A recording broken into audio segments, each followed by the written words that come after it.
All right, so I'm gonna go ahead and start the slides. Let people join if they want to join. Mhm.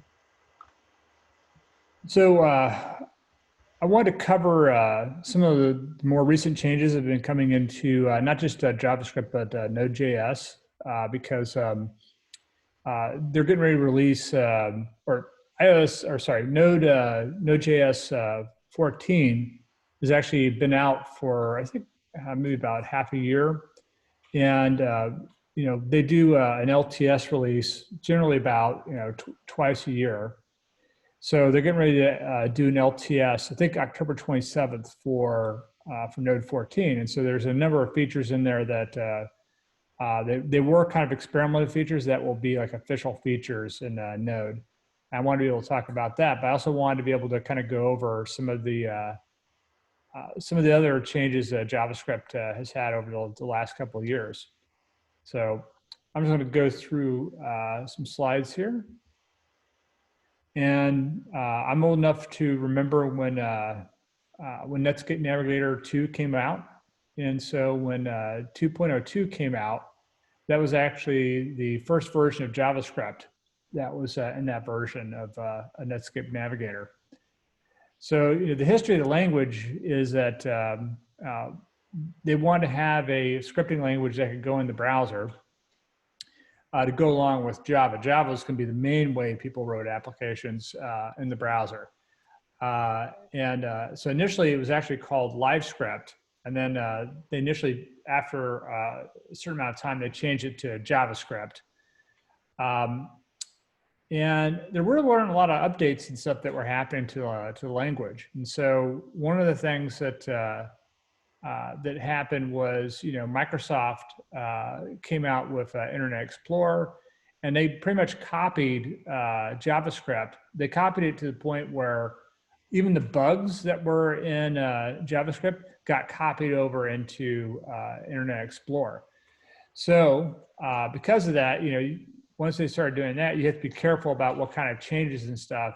You can't just go and fix a bug if people have started writing programs around those bugs. So in around 1998 and 99, they released the 2.0 and the 3.0. There really wasn't a lot in 2.0. 3.0 actually had some fairly significant changes, like it had regular expressions. It also had try-catch logic. And so those were the things, but not a whole lot of updates. And so one of the things they started looking at, I'd say probably about 15 years ago, was Macromedia with Flash wanted to have a way you could script that. And so initially they said, well, we want to take the language ActionScript, take a lot of the stuff that's in JavaScript, and then we want to add a type system to it.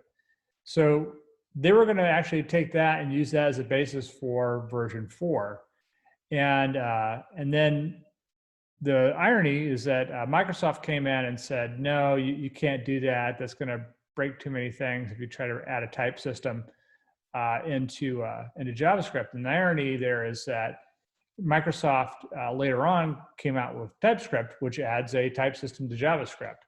So so now we have TypeScript, but that's not part of the official language. And so the next major revision wasn't until 2009, which was version 5, and that's where they added map, filter, and reduce functions, as well as some JSON methods and the strict mode.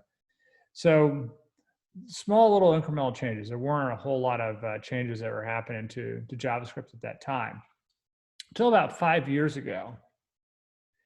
And so one of the things I wanted to kind of cover today is I want to cover some of the changes that are coming out in this latest version of Node.js, and also in the current versions of the browsers.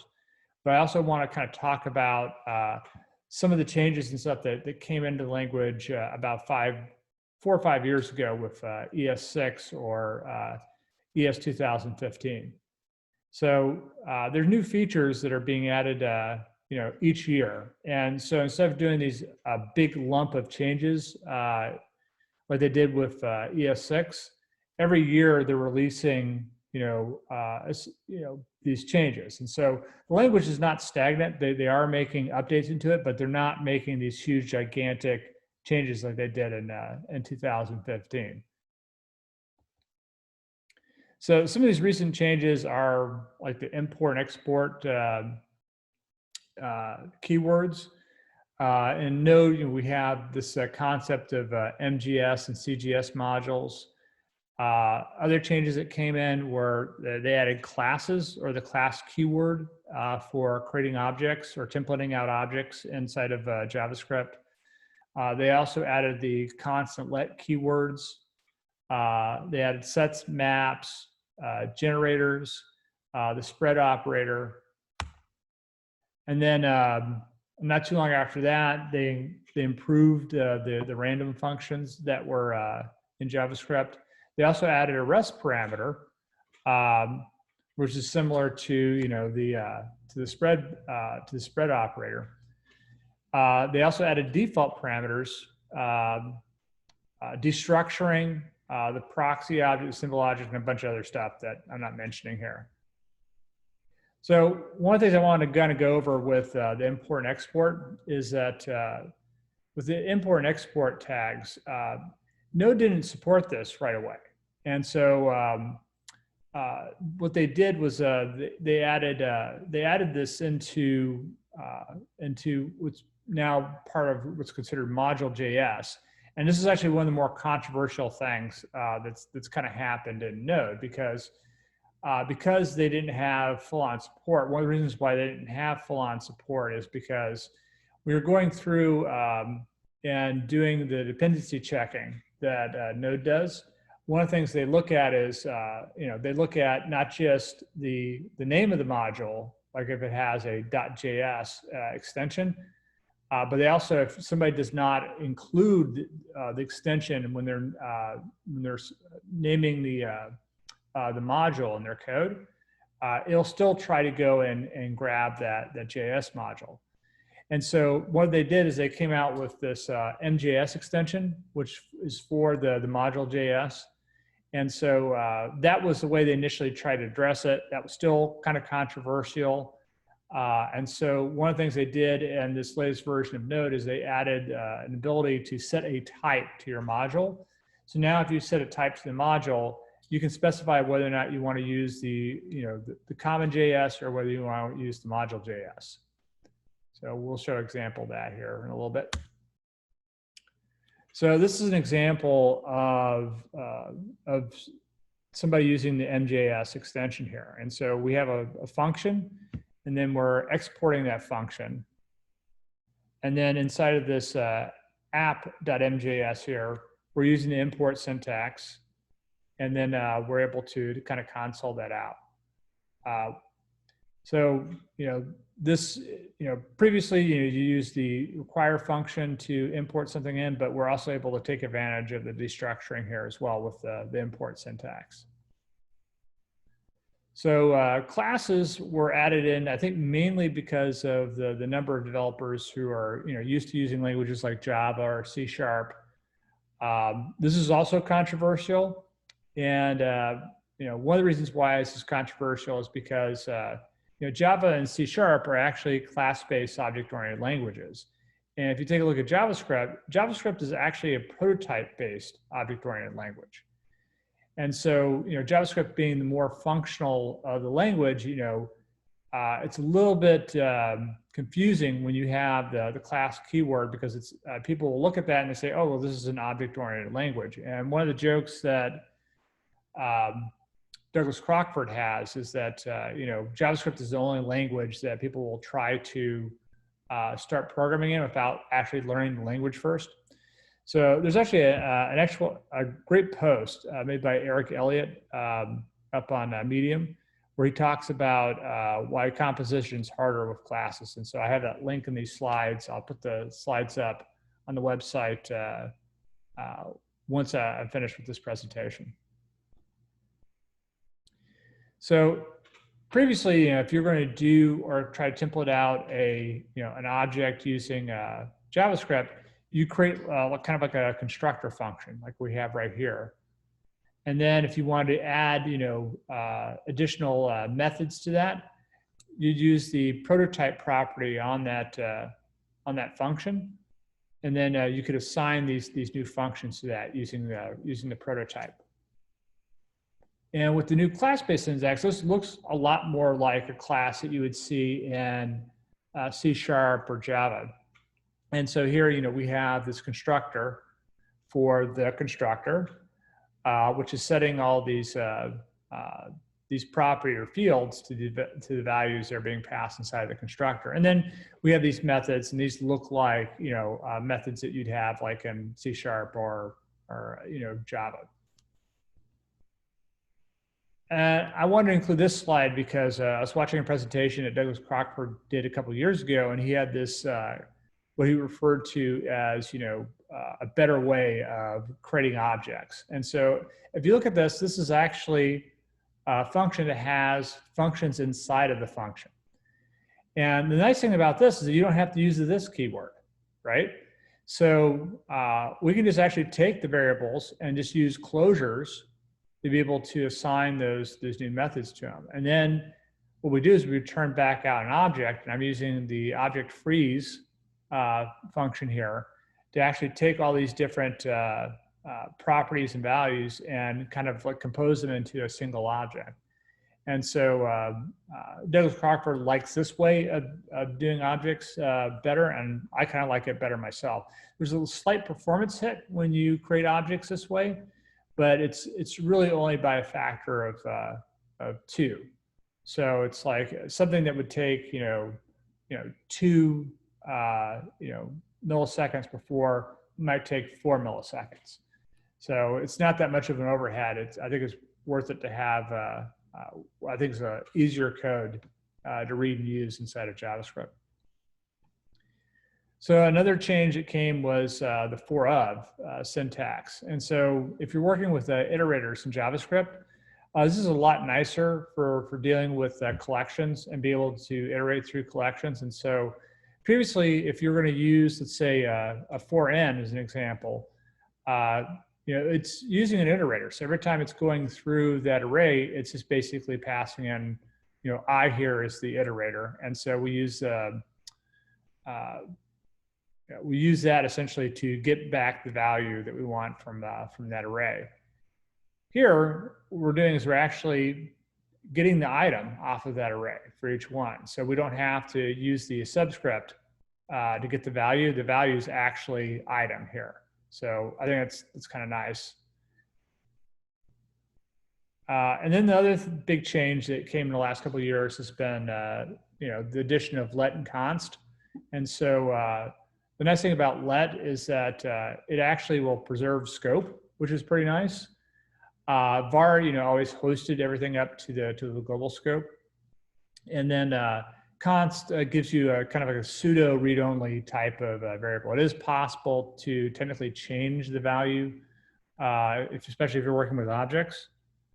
And hold on one second, somebody's trying to join.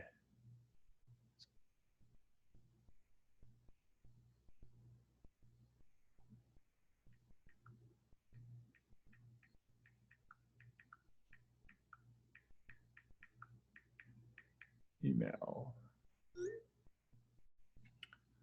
All right. Another recent change were sets and maps. So, sets are very similar to an array, but with the addition of, you don't have to worry about having duplicate values in there. And the maps essentially are hash maps like you have in Java or dictionaries. So here's an example of a map. And one of the things that's nice about that is there's a bunch of different convenience methods on here. So if you want to set a value, you can just use the set method for doing that. If you want to check to see whether or not it has something for a specific key, you can use the has method. And then you can return back a value by using the get. Another change I made recently was generators. And generators allow you to kind of like create a function that instead of trying to return everything at once, you can just do iterations. And they do that by using the yield keyword. So this conforms to the iterator and the iterable interface. And let's see here. That's my phone. Okay, cool. So let's see, Michael joined us. So you can usually tell a generator function because they'll have an asterisk in front of the function, and then you use yield to return the iterations. And so I have an example of this here. So this is your simplest version of a generator. And so you can see here we have the asterisk, and then we're just using yield here to return back these values. So here we're calling the function, and now we actually have an iterable that we can actually go through and call next on. So every time this calls next, it returns back a very simple object that has a value in it, and it also has a done property, which lets you know whether or not it's completed going through. And so it is possible to kind of go through and step through these, which is nice.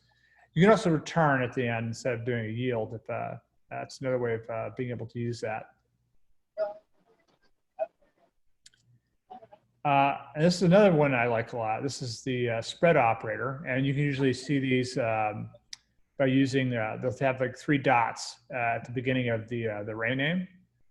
And this is very useful because normally if you were assigning an array to a different array, arrays in JavaScript are actually references. And so if you want to copy all the values, array are essentially using the spread operator as the easiest way of doing that. It also makes it a lot easier to concatenate different arrays together. So if you look at this example down here at the very low, we have an array that's set to 3 and then 4. And then here we're doing a merged array where we're taking these new values, putting inner in between the 2 and the 5. And so it makes it a lot easier to do that type of concatenation with arrays in JavaScript. The REST operator, much like the spread operator, has 3 periods in the beginning of the parameter name. And so it's just a nice way of being able to say, okay, well, this is. I'm kind of connected already. Let's see what happens. Okay. You can hear me okay, Michael? Your drinks here? Oh, yeah. Hello? Okay. Let's see here. Another new addition was default parameters. And I kind of like this one a lot. The thing that's nice about this is this is a feature they actually added in C#, I think maybe about 9 years ago. And I remember at the time that was kind of controversial because you could use overrides you could actually use overrides Here on the previous to do that. Or not overrides. Scans. You could use essentially overloading, method overloading, essentially to do this. And but this is actually kind of nice because you don't have to write as much. You don't have to write as much code to do this. And so I think default parameters are a nice feature. And so I think that streamlines the language a little bit. My MacBook's in here. Then destructuring. So this is a nice way of being able to no, not yet. Sorry. Give us a little more time. From an object. And usually we'll see this where people set a variable or a set of variables inside of square brackets or curly braces. Well, I didn't say anything about So if you look at this one right here, we have array, first, second, and third values into these variables. We can do that using the square bracket. It's not a big deal. I can hear them enough. I don't think it's too loud. Values based off of something that's in an object. Yeah, don't worry about it. Okay. Curly braces. Sorry, Dave. Thank you for trying out. And let's see here. So that brings us to the latest changes. These are the newest changes that are coming as part of Node.js 14.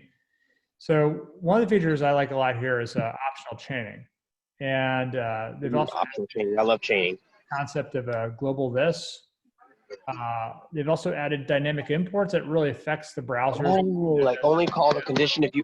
Oh, that's and bad. they've added a method onto promise called allSettled, and they've also added this nullish coalescing operator, and they've also added a big end type.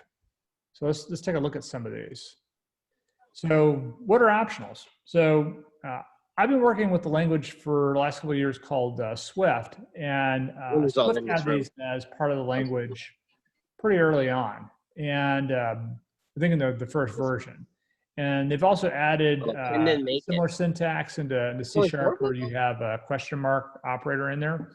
And the thing that's really handy about this in those languages, Swift in particular, one of the things you can do is that you can set it up so that any variable that you declare is essentially is immutable. And then if you want to change it, in other words, have something that's a value that can't be null or nullable, you can use the question mark in order to do that.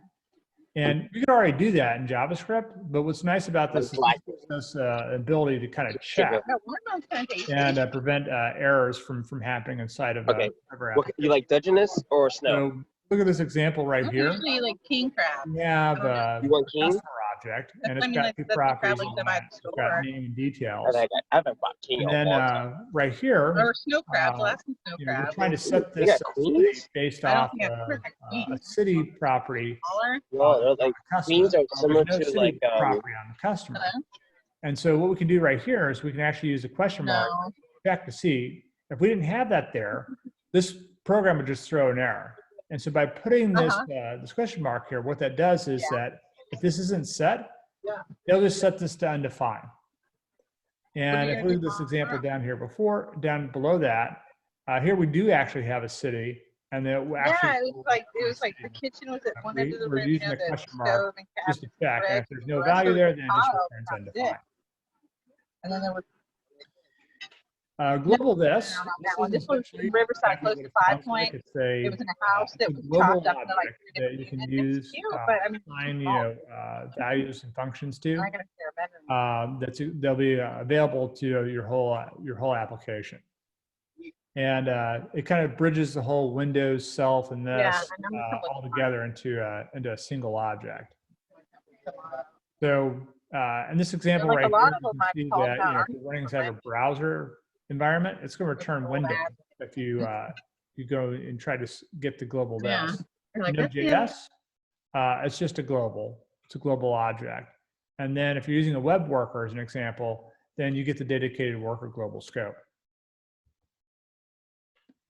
And I just want to show a quick example of dynamic imports. And take a look at this. You can see here that we have a script and we've assigned it a type module. And here, let's say if we want to kind of load something up at runtime, we can also do an import like this, and then it works like a promise. So we can use then and catch in case there's an error. But the trick here is the thing that's really nice about this is that essentially what we're doing here is that we're using the import like a function, and we're able to import stuff in dynamically after the fact. So there may be like some code that you don't want to load up initially at compile time or load time, but you may want to load it up at using some different logic, just because maybe it's not performant as some of your other code. But they give you this nice way of being able to handle this kind of asynchronously. So that brings us to promise all settled. This essentially is just another method that's been added onto the promise object. The thing that's really handy about this is if you're working with multiple promises that are all returning something or trying to return something at the same time, this gives you a way of being able to handle that. And you essentially use this all settled method here. So if we look at this example right here, we can see that we have these two promises up here. One set up to resolve, the other one is set up to reject.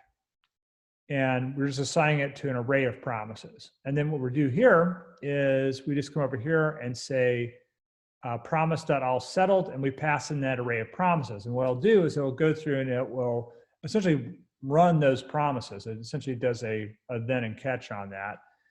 And what we do here is on the then, we'll get back the results. And since we're dealing with multiple promises, you can get back multiple results. So it treats it essentially as an array, and we can output the results from that. So that's nice. They're just making these little gradual improvements to the promises. The next one's the nullish coalescing operator. Try to say that 10 times fast. But we actually saw an example of this before when we were taking a look at the optional. One of the things you can do if you have a value that you're afraid may be undefined or null, you can use this double question mark operator. And the thing that's really nice about that is it allows you to assign an alternate value. So for instance, if for some reason if the user doesn't input something improperly or the program is not able to get back a result, then what it can do is it can check to see whether or not that value is null or undefined, and then you can assign a default value. So this is very handy. This already exists in languages like C# and Swift. So I think this is a nice addition to the language. The last, I'm not sure if this is the last one or not, but this is the big int. Essentially, it gives you large integer values. Nothing shocking or exciting about that, but they have a lot of convenience features that actually are in this. And so they have a constructor that you can use, or you can just put in at the end of the number, and that will give you a big int. So, here's an example here where they're using the n at the end of the number, and you can see this is a large integer value. It's way larger than, the 2 or 4 billion that 30-bit integers are normally set to. And then you can also use the bigint constructor to do that as well. You can pass in a string. You can also pass in hexadecimal values and binary values, and it will actually convert that into a big int. So it's another kind of nice feature. So let me do a quick demo here. So let's just take a look at the big int. This is the one I was just talking about before. So if I come over here, and actually I'll make this a little bit easier so we can kind of see this.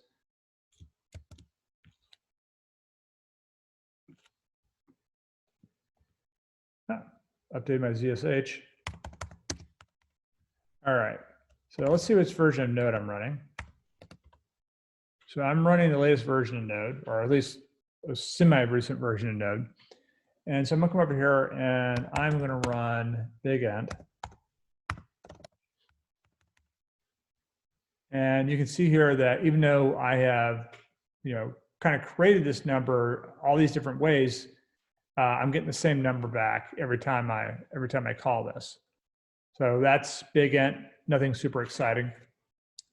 I also have examples in here of the different types of objects.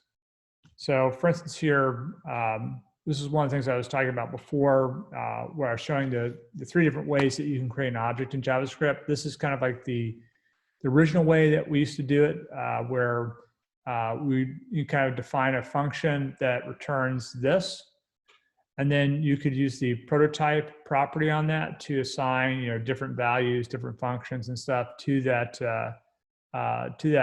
essentially function object. And then here you can see here that we have we're setting it using the new keyword, and then we can call this method to get back the full name of the person, and then we can also log that. I'll just run that. This is function object. Oh.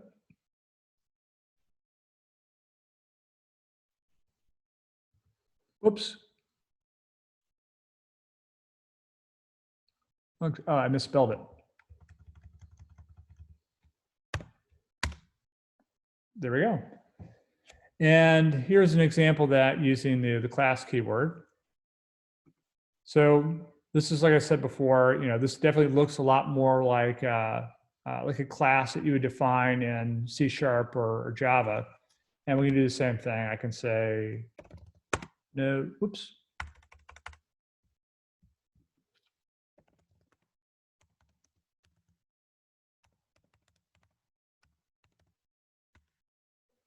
And we get the same thing. And it's pretty much, to initialize this and use it, it's pretty much the same thing as well. And here's the example that says this is the way that Douglas Crockford likes to do it. And I think this is actually a lot nicer. So if we take a look at this, we're actually using closure, using inner functions and stuff. So we can actually define the functions inside of the main function. The function itself is actually a constructor, so we don't have to use this, which is kind of nice.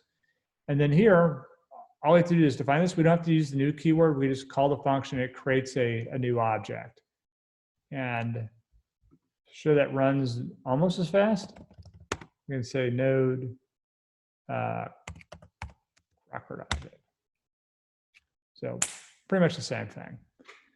The next one I was going to show was the import example.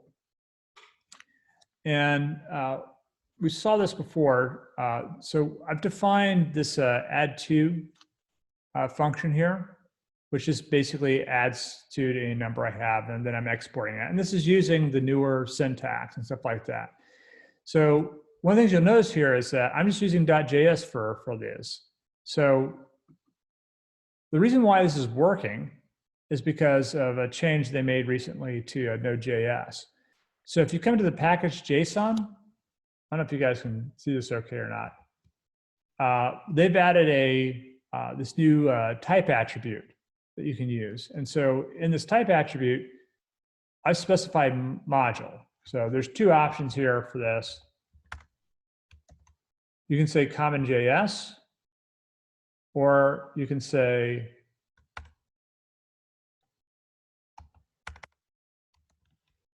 module. So we're using module here. And so now if I go and run the import example,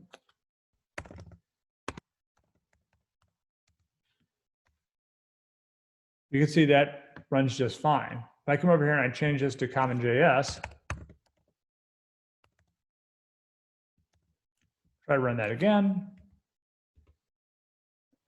you see I get an error. It doesn't recognize that syntax. And so I think this is probably the best way of handling this. Just because of the way that files are named and referenced using the require method, since they set it up so that you don't have to specify an extension when you're naming a module. I think this is probably the best way that they could have thought to actually handle this using JavaScript. So it works. Common.js, we'll change that back to module.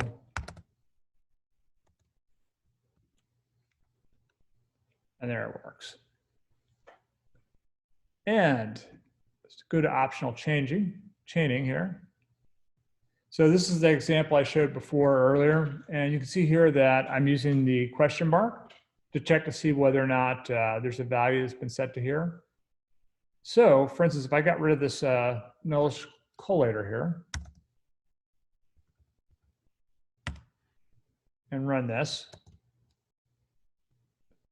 customer city, let's see what happens when we try to output that. I'm going to say node optional chaining. And you can see that we actually are getting undefined here. So even though we don't have a property for city, this doesn't break this code. It'll keep on running because we've used this question mark. If I remove that question mark, did I say that? It's getting undefined. But for instance, if you try to do multiple derivations of that, if you try to go through, let's say you have property set to a property, let's say details age, right? So if I come over here and I say, let's set const age is going to be equal to customer details age, and then we try to output the age here. I'll say console.log.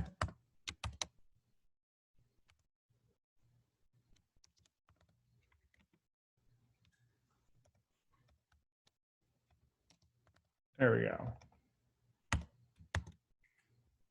Run that, and we see we get the age just back fine. But then if I come and I remove this from that object, run that again, the application errors out. So one of the things I can do is I can come up here and I can say question mark, try that again. And now it actually just returns back an undefined.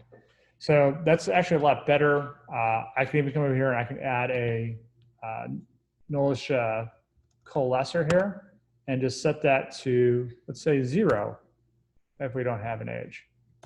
So I run that again. And now we're actually getting a value back if that's undefined. So I think that's a nice way of being able to handle that now. Whoops. We don't need all that. I'll leave that like that. All right. Let me go back to the slides here.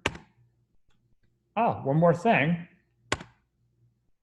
ES2021. So I've been, going through some of the different Medium posts and stuff on JavaScript, and somebody was kind enough to list out all the new features and stuff that are coming as part of 2021. So we start seeing this next year. There's been a replace method on the string prototype, but something they are adding next year is going to be a replace all method. And they're also adding a promise any logical operators for assignment expressions, numeric separators now. So for instance, if you're trying to do large numbers and stuff like that, and you get sick and tired of trying to figure out how many zeros you have in there, you can use like an underscore as an example when you're defining numbers now. They're also adding some nice internationalization stuff directly into the language, and some stuff for doing time styling and date formatting. And they're also coming out with a cure for COVID-19. Well, that would be nice. Be nice if they did that. So that's the bulk of my presentation. Does anybody have any questions?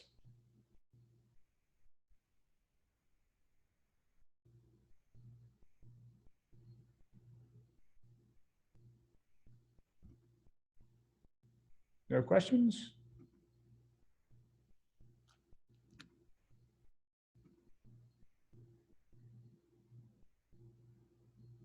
Okay.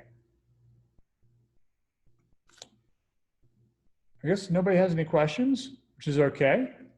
This makes things a little bit shorter. I'm going to put all of these examples and stuff up online. I think I have the code examples up in a repo already. I'll make sure that's over in the JaxNode GitHub repo. And then I'll also be taking and making a video of this. And it's actually, I can't make a video of this because I didn't record. But for those of you who attended, you actually got to see this live. So that being said, I'm gonna go ahead and stop sharing my screen.